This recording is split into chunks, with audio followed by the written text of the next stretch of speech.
อันนี้จะเป็นมะม่วง3 ฤดูของสวรรค์เพิ่นมันแก่แล้วเนี่ยเป็นกอนหมูแต่ว่าปีนี้เป็นบ่ดกเป็นอยู่2-3ซ้อแต่ว่าปีหนึ่งมันเป็นของเพิ่นน่ะเป็นอยู่2 เทื่อปีหนึ่งบ่แม่น3 ฤดูได้เป็น2 ฤดูเดี๋ยวบ่ค่อยดกเนี่ยอีกซ้อหนึ่ง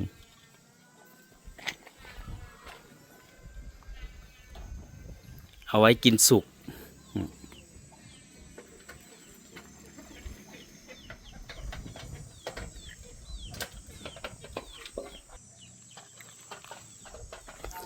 มื้อนี้ทีมสร้างเพิ่นกะเฮ็ดบ้านคือเก่าพี่น้องเมื่อวานนี่ว่าสิแล้วก็บ่แล้วเขาเจ้าเลิกแต่เว้นเขาเจ้าไปล้มวัวมื้อนี้ก็คือสิแล้วยังเหลือบ่หลาย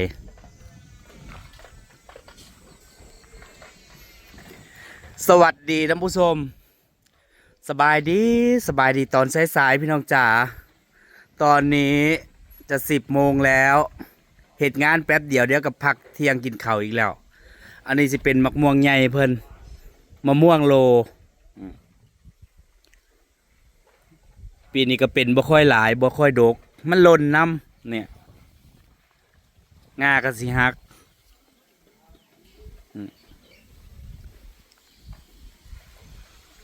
เป็นประมาณ10 ลูก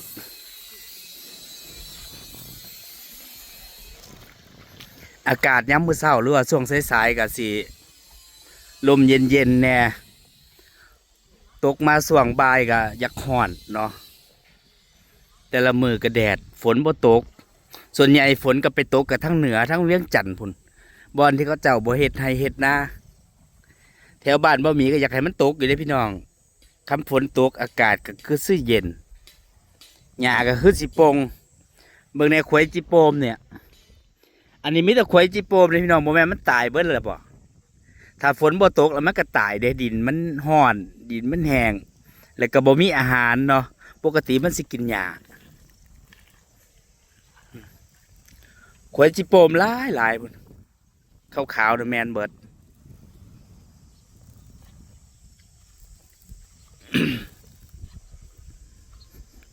ทีมงานสร้างของอัมมารา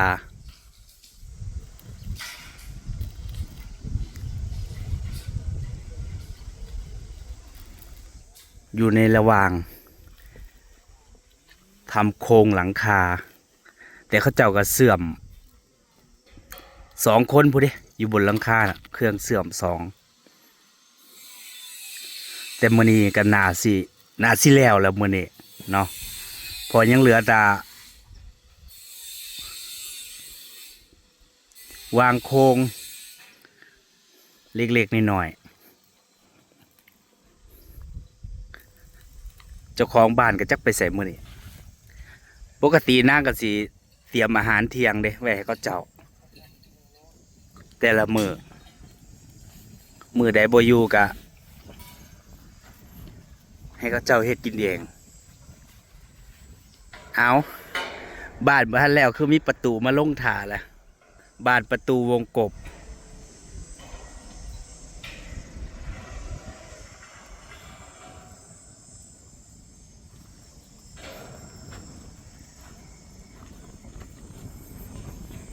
ดีแต่ลมเด้อพี่น้อง3 มื้อ4 มื้อมันนี่มันลมก่อนหน้านั้นน่ะร้อนแดดก็แดดและเต็มที่ผู้ทำงานอยู่บนหลังคา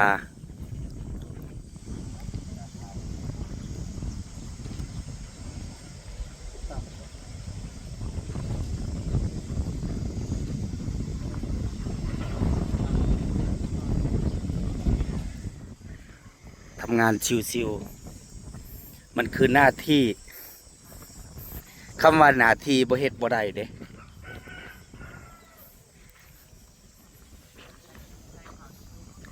หน้าที่ของไผหน้าที่ของมันเนาะการงานก็สิแตกต่างกันไป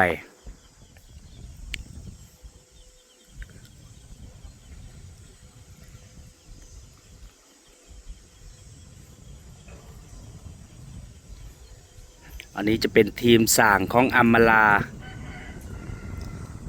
จะเห็นอันเขาเจ้าว่าสร้างทีมนี่เขาเจ้ารับงานทุกงานไม่กระทั่งงานแบบ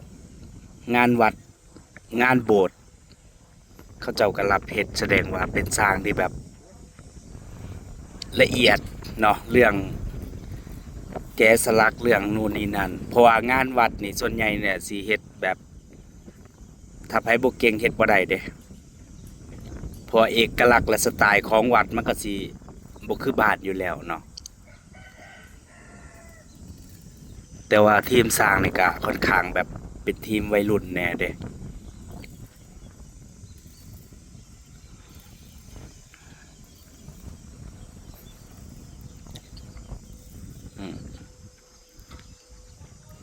เขาเจ้าก็รับทุกงานงานสร้างงานแก้งานต่อเติมงานปูนงานกระเบื้องงานหลังคาทุกอย่างครบจบในทีเดียว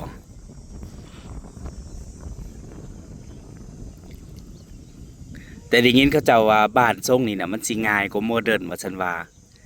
แต่สำหรับเขาเจ้าเองเด้เขาเจ้าอาจสิเคยเฮ็ดมาหลายรูปแบบเนาะถ้าผู้ใดสร้างทีมใดที่แบบบ่เคยเฮ็ดก็สิบ่เป็นสิบ่ฮู้เรื่องรายละเอียดเรื่องแบบมันก็สิซับซ้อนเนาะ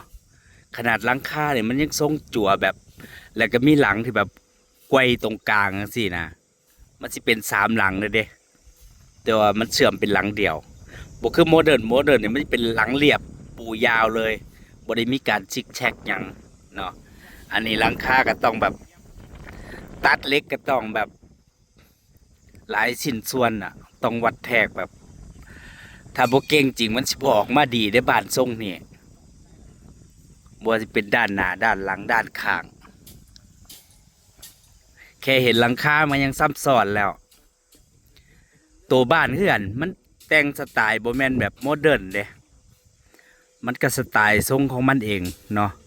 เรื่องประตูหน้าต่างมันก็สิบ่คือหมู่อีกมันก็สิเป็นทรงกลมทรงหยังไปเป็นทรงนอร์ดิกเนาะ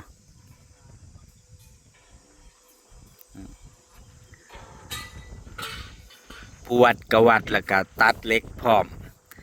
แต่ว่ามื้อนี้นะเพิ่นแบ่งเป็น2ทีมเด้นี่เฮ็ดงาน2ทีม6คน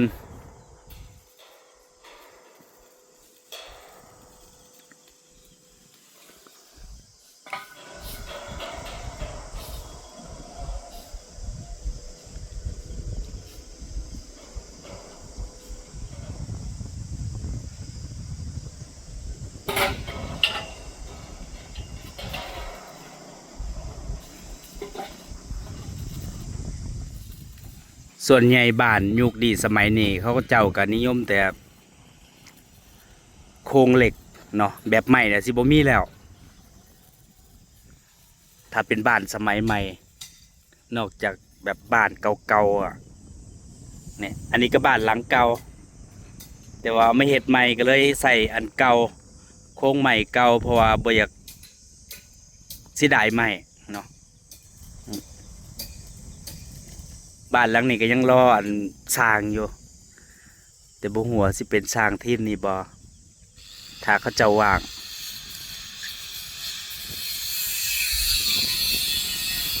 คนอยู่ด้านล่างก็จะเป็นคนนั้นตัดเนาะคนอยู่ข้างบนก็สิวัดแทกแล้วก็เสื่อมพร้อม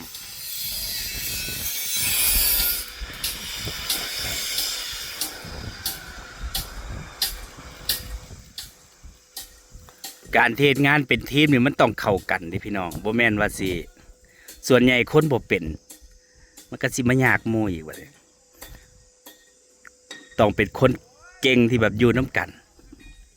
มันถึงสิไปน้ำกันได้เนาะแบบผู้ใดเฮ็ดก็ได้จังซี่ประเภทงานต้องได้หมดสิเป็นอย่างเดียวบ่ได้เด้ต้องเก่งทุกด้าน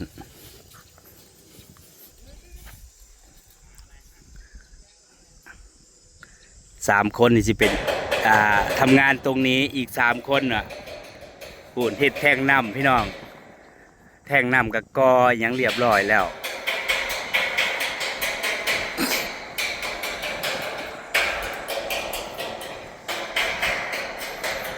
เฮ็ดแท่งน้ำพร้อมเด้แท่งน้ำแล้วก็ห้องน้ำรู้สึกว่าแท่งน้ำก็ห้องน้ำนี่สิอลังการกว่าบ้านอีก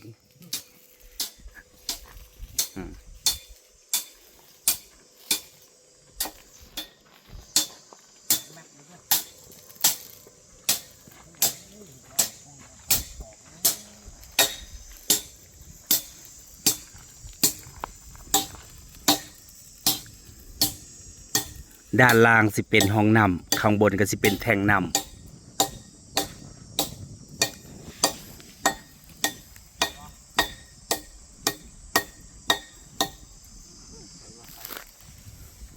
แต่ว่ามันไก่ต้นไม้อันนี้สิเป็นต้นกุ้งเนาะมันก็ติดเลย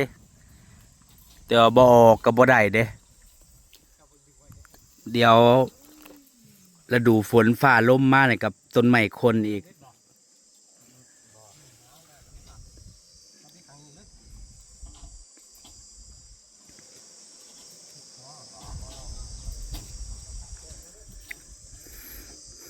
สิเทคานใส่เหล็กเทคานเ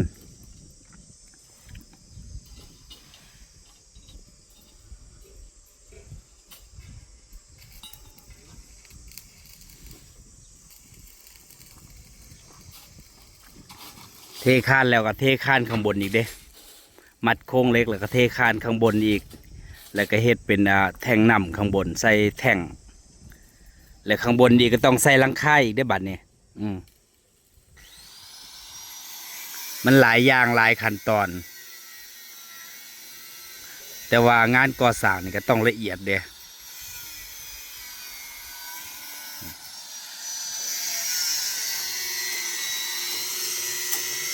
อันบ่อน้ำเพิ่นนี่เพิ่นก็เฮ็ด2 ล็อกเนาะเพิ่นยันมันเต็มบ่ได้ใส่ปอกปูนเด้แต่เพิ่นให้เขาเจ้าก่อเอารู้สึกว่าน้ำสิเต็มอีกแล้วมันซึมมาจากคลองน้ำเพิ่นเนาะเมื่อก่อนก็บ่มีน้ำดอกตั้งแต่ปล่อยน้ำลงคลองนี่ก็น้ำเต็มแล้วก็สูบออกแล้วก็เต็มอีกแล้วมันบ่ได้เต็มเพราะน้ำจากคลองน้ำแล้วมันสิเต็มน้ำจากคลองมันเป็นหินแล้วมันก็ซึมไปเรื่อยบ่อนในต่ำมันก็ซึมไป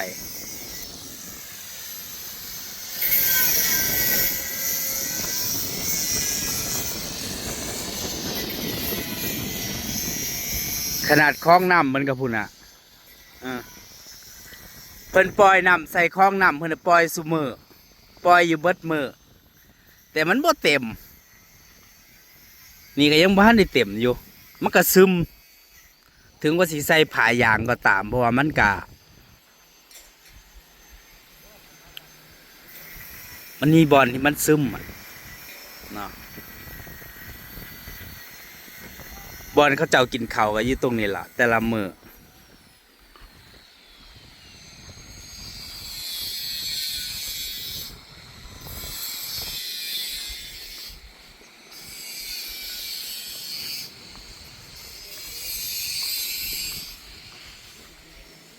เพิ่นซื้อปลามาปล่อยก็ตายจนเบิดคลองผายางน้ำมันก็สิฮ้อนอีกอย่างมันบ่มีอันออกซิหรือว่าน้ำพุเจ้าของบ้านเพิ่งมามันก็มาชวนพี่น้องเลยเมื่อวานก็ตายกองรอดอยู่คู่ข้างล่างเล่งหมดเล่งเอามาปล่อย10 ถุงก็แถม4ตาย2พี่น้องสรุปและอาหารช้างนี่ก็ป่าของนางนี่แหละมันตายนางก็เอามาตากแห้งแล้วก็ย่างให้ช้างกินแต่ว่าบ่แม่นเอาปลาหน่อยมาปล่อยเด้ปลาตัวใหญ่มันใหญ่เลยเนาะ2-3 นิ้วแล้วมาปล่อยมีปลาตะเพียนปลาเนนปลานวลจันทร์3 อย่างเราว่าจะปลาหมอน้ำว่าจะปลาเชียงใหม่แต่ว่าคลองแบบนี้เนี่ยมันเลี้ยงยากเลยเจ้มันบ่คือบ่อดิน1น่ะมันฮ้อนมันบ่มีดิน2น่ะถ้าน้ำเน่าเจ้าต้องได้เปลี่ยนอีกมันเป็นคลองที่มันบ่แม่นคลองระบายอ่ะถ้าเกิดมันเน่าเจ้าต้องได้สูบเปลี่ยนอีกแล้วมันต้องมีออกซิเจนอ่ะ ขาดออกซิเจนก็ตายอีก มันต้องมีน้ำพุหรือว่าน้ำออกซิเจนน่ะ ดีแต่พายางนะหอดจะลุ่มเนาะพืชมันปล่อยว่างหมดเลย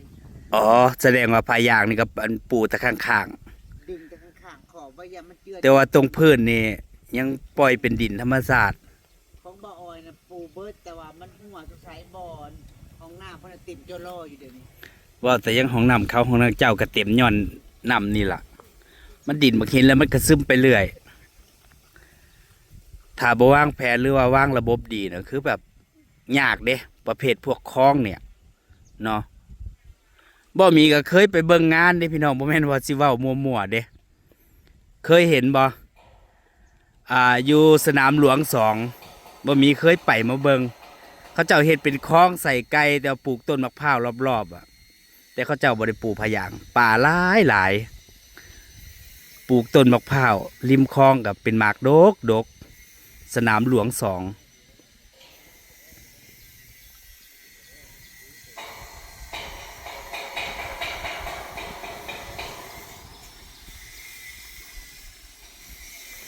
นางสิมาทำกับข้าวให้สร้าง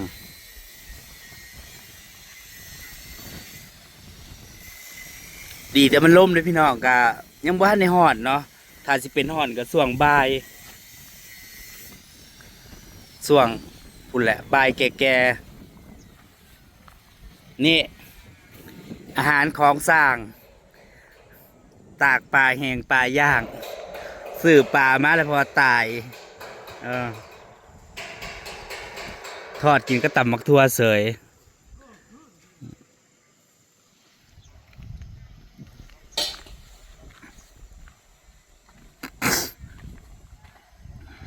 มันแท่งน้ำนี่ก็บริต่ำๆเดี๋ยวพอมันสิเฮ็ดเป็นห้องน้ำก็สูงพอ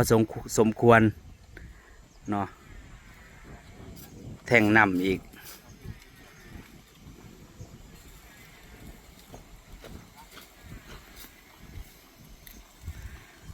แต่ว่าวางโครงเหล็กมันนี่ก็คือสิแล้วเพราะว่ามันกะนี่เขาจะวางเบิดแล้วเนาะยังเหลือแต่ฝั่งนั่น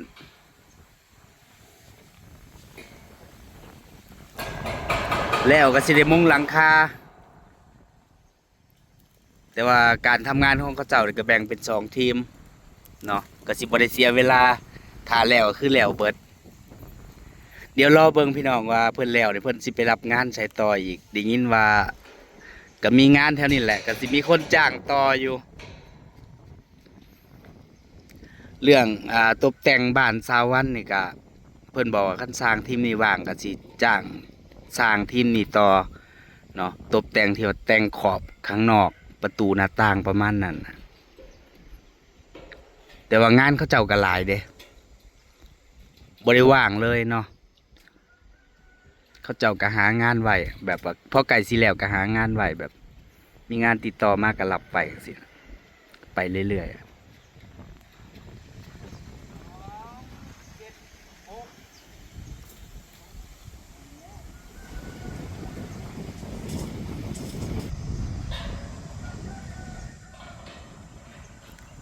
นั่นแหละพี่น้องจ๋ามาเนี่ก็สิขอเก็บภาพบรรยากาศในเพียงเท่านี้รอเบิ่งรอส้มบัตรแล้วพูดเลยพี่น้องแต่ว่าตอนนี้ก็เห็นแค่โครงสร้างรูปร่างเนาะถ้ามุงหลังคาแล้วมันก็สิเห็นแบบเริ่มเป็นรูปร่างชัดเจนมากกว่านี้เนาะไปแล้วท่านผู้ชมสบายดี